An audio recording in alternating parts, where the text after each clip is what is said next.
Abandoned winter traditions. Every year, a bountiful village collected the last of their harvest and built an idol to show thanks for their food stores for the winter. But during a scarce year, they were not the only ones thankful for the bounty. And the cursed sight made ingratitude more popular than pestilence. Abandoned winter traditions. The residents of a small hamlet tried to predict the solstice using lumber, to no avail.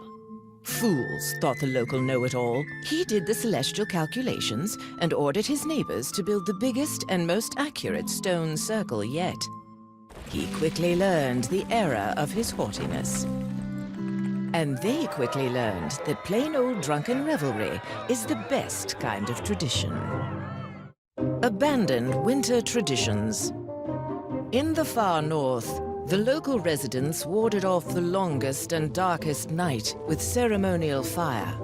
But when the families of one village became too competitive and fed more and more to their fires, everything was burned. And who can continue a tradition when there is no one left alive? Abandoned winter traditions. The solstice was once celebrated as the rebirth of the sun god, with an elder passing a crown to a newborn. One year, the old man refused to give up the sun crown. The only possible solution was to fight for it. Winner takes all. But the prideful man had underestimated the wee babe. And after his sound defeat, the elders found wisdom enough to never volunteer again. Abandoned winter traditions. On the longest night of the year, the lords and ladies allowed one evening of role reversal, and the servient animals were waited upon by their masters.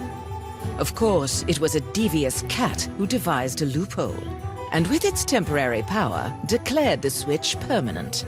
With the animals in control, the city's peasants flourished. As abandoned traditions go, a true love to see it.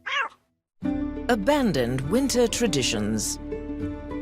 In a rural village, the residents marked the coming of winter with a competition, rewarding the hunter who brought back the first wolf skin.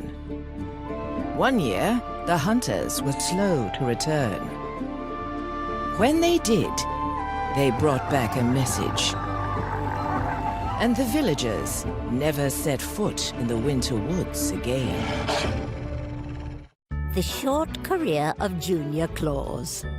To establish himself, Junior Claus tried to enact drastic changes, but the Union was uninterested in his demands. Junior graciously gave the elves new tools to help with their work, and some new thoughts to consider. So the shop stewards decided to pay Junior a visit, and came to an agreement over appropriate restitution. The short career of Junior Claus.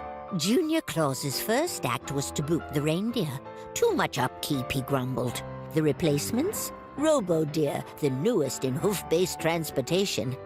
Like most new tech, the problems were numerous and immediate. Junior begged the reindeer to return, but their leader, Rudolph, only agreed under one condition, and Junior successfully delivered his first and last Christmas. The short career of Junior Claus. Junior Claus ignored the Christmas lists. Kids don't know what's best for them.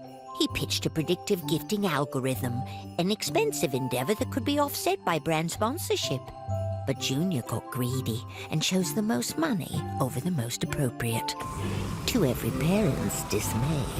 To save the good Claus name, he handed the reindeer reins back to Daddy, never to touch them again. The short career of Junior Claus. Junior Claus launched a PR blitz as the newest Christmas executive officer. The new Santa was ultra-fit, ultra-healthy, ultra-efficient. On Christmas Eve, children stayed awake to catch a glimpse. But the pressure was too much. The Santa flaws unraveled, and his brand was unsalvageable. A very short career for Junior Claus, indeed.